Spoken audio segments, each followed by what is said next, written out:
در ورزش خدمت‌های زیاد کرده و با مرحوم شهید صدیق زرگر همیشه در مسابقاتشان در ورزش‌ها در سفرها همراهشان یک جای بودن. ما می‌خواهیم که از زبان استاد محترم راجع به مرحوم شهید صدیق زرگر سوالات داشته باشیم.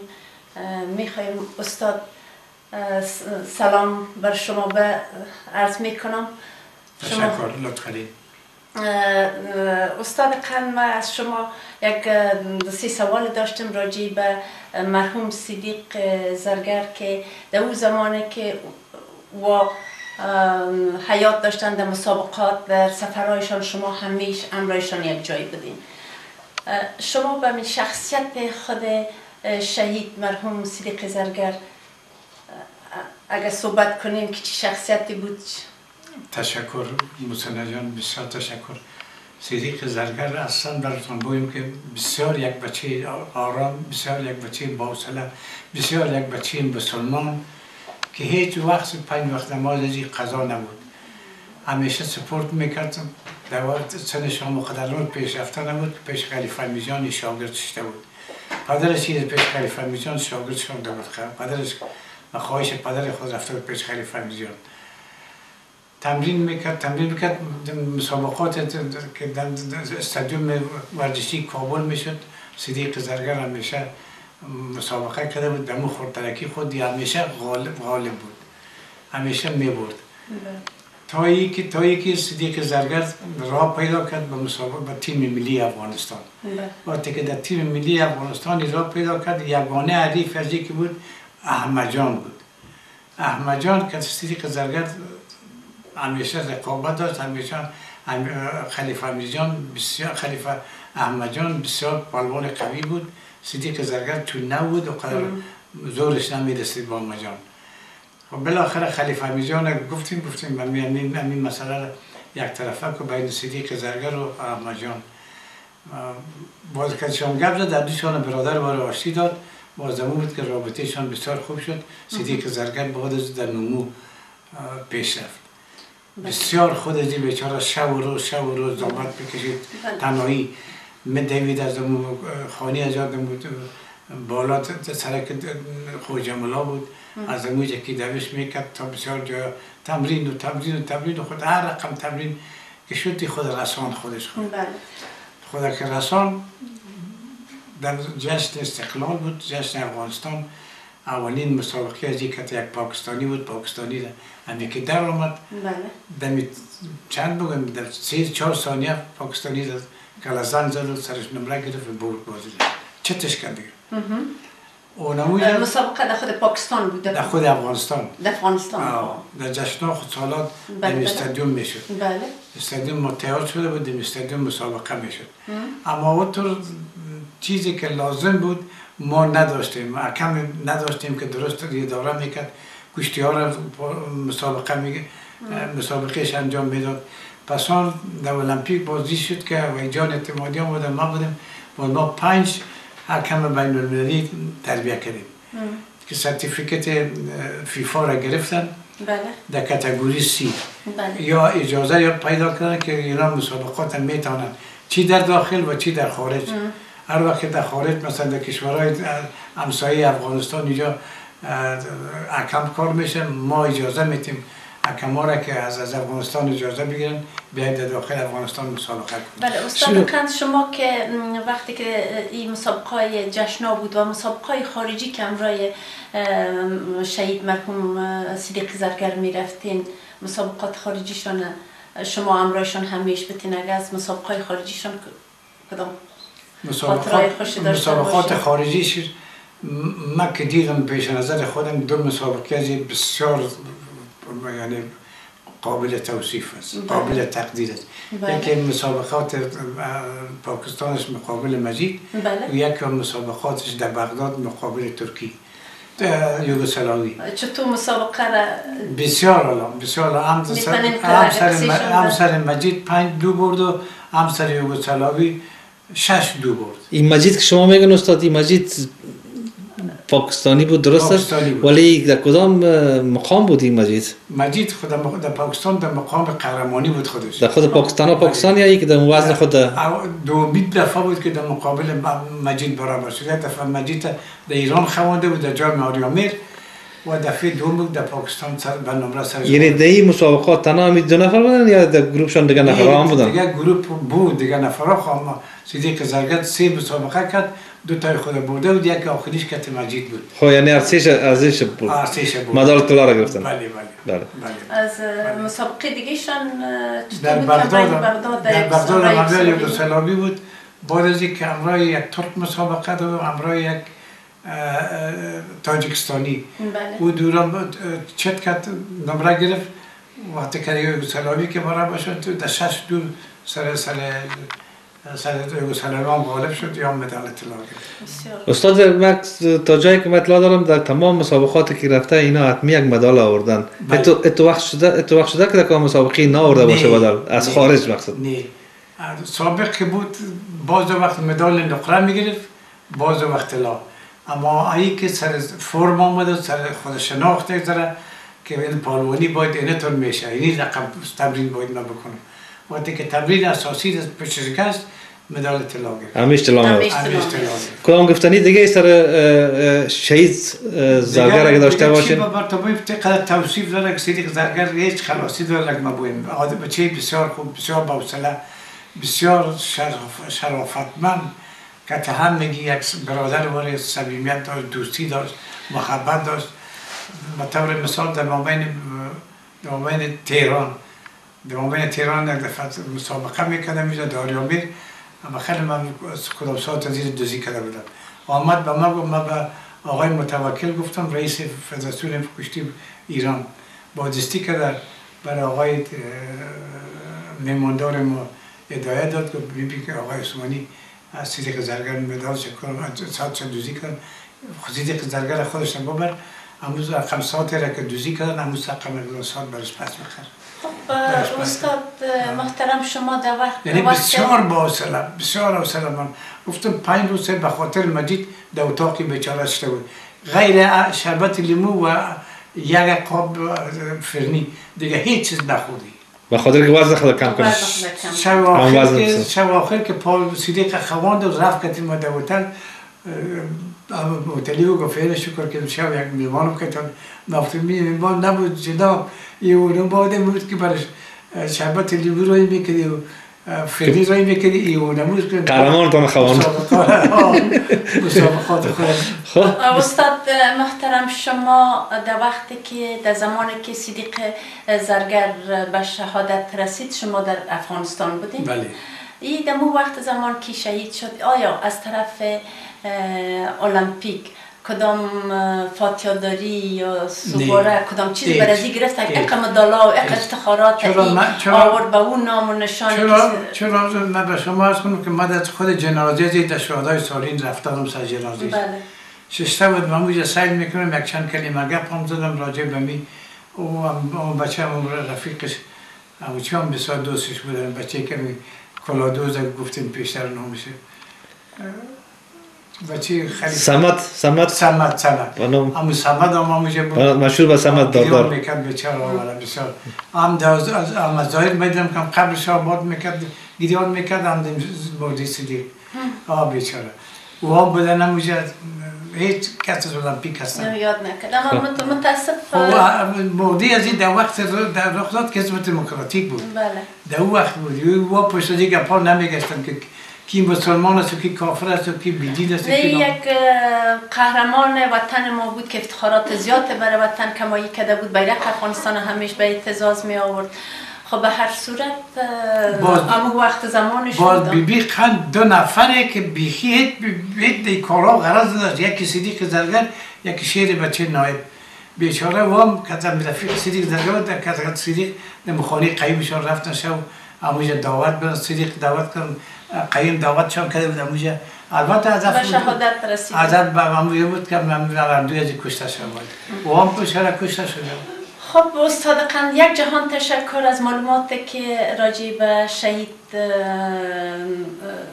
صدیق زرگر معلومات دادین، نظر خدا گفتین. جهان سپاس، تشکر. تشکر استاد قند از شما. خب دوستان عزیز و ورزشکاران گرامی، شما مصاحبه عثمانی صاحب که عثمانی صاحب خودشان یک عمر در ورزش افغانستان خدمات بسیار بزرگ را انجام دادن در رشته معارف و المپیک، خصوصا در رشته فوتبال. ما هم مصاحبه دیگه داریم، کوشش میکنیم که زیاد صحبت نکنیم. ما حقی شریف صاحب شما مصاحبه بعدی رو پرتین و دوستان عزیز داخل پروگرام ما بر شما وقت میدیم که چیزی گفتنی که دارین راجع به مرحوم شما آزادانه میتونین صحبت کنین.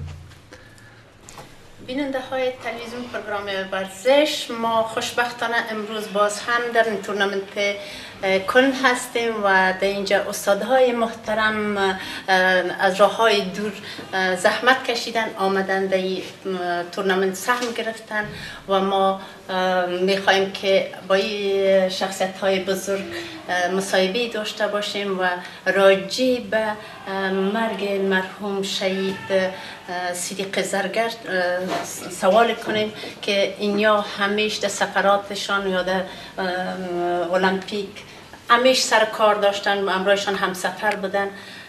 چیزی که خودشان با حافظه‌شان مانده معلومات دارن، یک روشنی یا به شخصیت مرحوم صدیق زرگر یک معلومات بتن، خوش میشیم. استاد جان زرگر یک پهلوان مساوی ملی و بین‌المللی در سطح کشور بود. بله. و مسابقات زیادی را در خارج و داخل موفقانه انجام داده و نشانات و نشانات معادلای زیادی را کسب نموده. بله. صدیق جان زرگر وقتی که متخصصینی که شوروی در اونجا بودن مسابقه میگفتن که یگانه پهلوانی که ما یافتیم صدیق جان زرگر است. به خاطر از اینکه دیگه پهلوانا که وقت کشتی میگیره در مابین خط اوت کشتی میگیرن، تکنیک همونجا میدن، لیکن یگانه کسی که ما یافتیم صدیق جان زرگر است که در خود توشک در راوند اول حریف خواهد پادر میاد، از تکنیک های عالی برخوردار است. بسیار خوب. دیگه صدیق جان زرگر سفر با ما داشت در المپیای 1980 در مسکو. بله.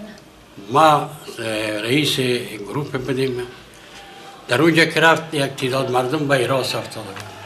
بسیار ترینران از ما می آمدن پرسان میکردن تا سوی رسید که یک تعداد زیاد هم کلاس های همین چیز خود تغییر دادن، کلاس خود تغییر دادن، یک کلاس بالا پایین بودن.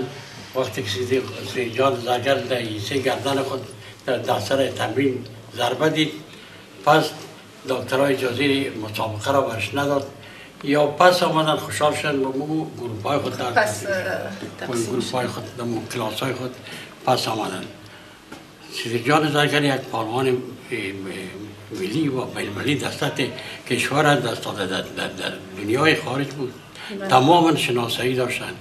ما بعد از که صدیق جان زرگر و شهادت میرسه، ما با تیم‌ها سفرهای زیاد در کشورهای مختلف داشتم و در اونجا که وقت صدیق جان زرگر میشد بسیاری از ورزشکاران بسیار افسوس میکردن که میگه چرا به شهادت بیت سویه یک نفر به شهادت برسه، چرا دلیلش چیست؟ گریاد میکردن، پرسان میکردن، بسیار جستجو میکردن. دیگه زیاد من چیزی گفته نمیتونم. یعنی صدیق جان زرگر راستی که با واقعیتش راستی یک پهلوان تاپ ملی بین‌المللی نبود، هم شهرت در تمام دنیا پاش شد، تنها نه در افغانستان. تشکر استاد محترم. حاجی صاحب شما بفرمایید. ما اولتر از همه سلام خدا خدمت بیننده‌های تلویزیون پیام افغان تقدیم می‌دارم و ضمناً به ورزشکارا و پهلوانان وقت و زمانی که صدیق زرگر به شهادت رسیده، خداوند ایشان غریق رحمت کنه. یکی از پهلوانان بسیار ورزیده و نامدار کشور ما افغانستان بود که پهلوانانی که در خود افغانستان بود هیچ به او همسری کردن نمیتونست که تنها 2 نفر شما یک زمان به یاد دارم کشتیشان از چشمدیگی خود دیدیم، صدیق لوگری و سخیداد بود که بردیف اینا صدیق زرگر اول، سخیداد دوم و صدیق لوگری سوم شد. و دیگه مسابقاتی که تیمای خارجی می آمد یعنی پهلوانان پاکستانی، روسی، ترکی و ایرانی هیچ مقابلت امرایش کردن نمیتونست. یعنی همیشه به ضربه فنی و یا نمره می بردن. خب نامورده یکی از پهلوانان ورزیدی کشور و حتی به سطح آسیا و جهانی باید بگویم که هیچ افغانستان نداشته. خب پهلوانان دیگر هم بوده مانند پهلوان احمد جان و پهلوان ابراهیم، مگم صدیق زرگر یک پهلوانی دیگه میکرد که مردم مشتاق دیدار مسابقات از او بود و همیشه از او پشتیبانی میکردن و میگفتن که ما باید پشتی صدیق زرگر را ببینیم. خداوند بازم غریق رحمت کنه او را، خداوند بیامرزش. استاد محترم، این خصوصیات شخصی همی رابطه بین مردم چطور داشتن؟ روابطش مقابل مردم و ورزش دوستا بسیار خوب بود. مخصوصا بعضی وقت ما وقت تمرینات تیم ملی داشتیم، او صدمه دیده بود، بعضی وقت می آمد همراه ما تمرینات فوتبال هم میکرد. بله. که ما هیچ وقت فراموش نمیکنیم و برخورد بسیار انسانی داشت همیشه. بسیار جایی که معلومات دارم میگن که بسیار آدم اجتماعی بود، و اجتماعی و همیشه غیر از اینکه سلام هم تو گرم و از قلبا همراه آدم تماس میگرفت، کدام روی به حساب تکبر و مغرور و غرور چیزا نداشت. یعنی راز موفقیتش بود که نام برده به حساب سطح جهانی ما از او گفته میتونیم که پهلوان بسیار ورزیده بود. اما متاسفانه امروز بین ورزشکاران نیست، اما نامش همیش زنده است، همیش مانده و هست، جاودان است. و یک سوال دیگه میکنم، در این زمانی که ای به شهادت رسید، شما خود وزارت تعلیم تربیه و المپیک ورزش قرار داشتید، آیا از طرف المپیک امی که به شهادت رسید کدام یعنی تجلیل صحیح کردن و نه کدام تجلیل سوگواری چیزی نشد؟ هیچ نشد. خیلی نشد، ما خود ندیدیم و نه از طرف المپیک، از طرف دولت، ای که در دنیا بیرق بالا میکرد، افتخارات آورد، اقد مدالار که بر افغانستان آورد، آخر هیچ چیزی نشد. ببینید در اون زمان از پهلوان احمد جان او هم شهید شده بود. بله. به نام از او یک جام ماندن، جام احمد جان. بله. اما وقتی صدیق زرگر از بین میره و شهید میشه به هیچ کدام چیز نه توجه نمیشه و یادم نمیشه و از حتی از وقت مرگش یا تاریخ مرگش یا شهادتش هیچ تجلیل نمیکنن. بله. ما استاد چون امروز روز است که به این روز به شهادت رسیده، به حساب سالگرد از یا ما یک برنامه مخصوص برشان گرفتیم که یاد شان پس زنده کنیم و یادش کنیم، سوگواریش امروز بگیریم.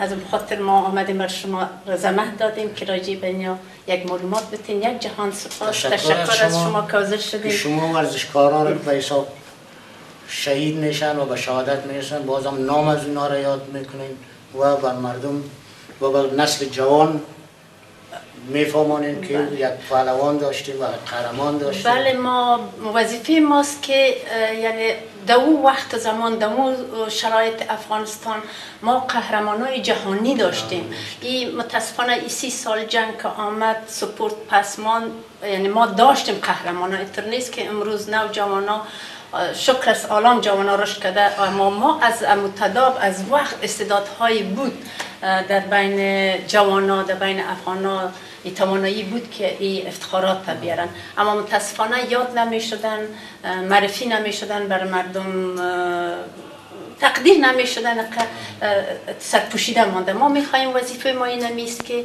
اینمی شخصیت ها، اینمی افتخارات سابق ها ما باید تازه کنیم، روشن کنیم بر جوانای ما، بفهمانیم که ما در اون زمان ها داشتیم ورزشکارایی که افتخارات را می آوردن.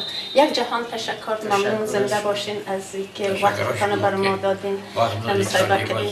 شهید صدیق جان زرگر ما صحبت اینه.